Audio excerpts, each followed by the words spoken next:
Kavanaugh's selection is surprising in one sense. He's somewhat of a John Roberts clone. His resume, his writings come closest to John Roberts.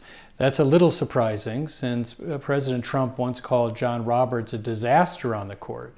Kavanaugh is the perfect candidate for many Republicans in Washington. He is, in fact, someone who has been tailored by the conservative legal community, the establishment in Washington.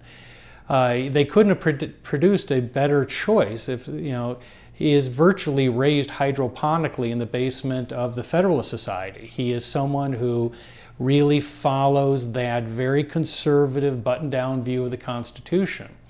I expect that some Democratic senators will have trouble opposing Kavanaugh. Those senators up for the midterm elections in purple states could find this a difficult vote, to say the least.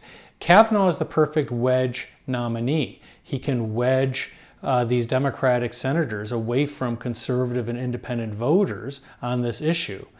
Kavanaugh is unlikely to make a lot of mistakes. He tends to be buttoned down. He tends not to go too far off the script.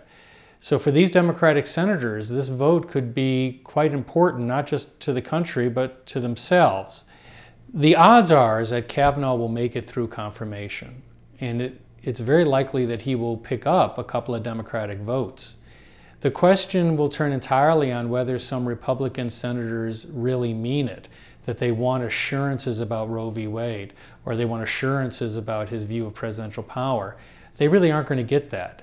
What a nominee gives these senators is plausible deniability. They simply mouth the same mantra that Roe was settled a long time ago and that precedent should be respected. It means perfectly nothing, but it can be a lot to a senator who needs to go home and say, well, I just trusted him. And keep in touch with us, I'm sure you will.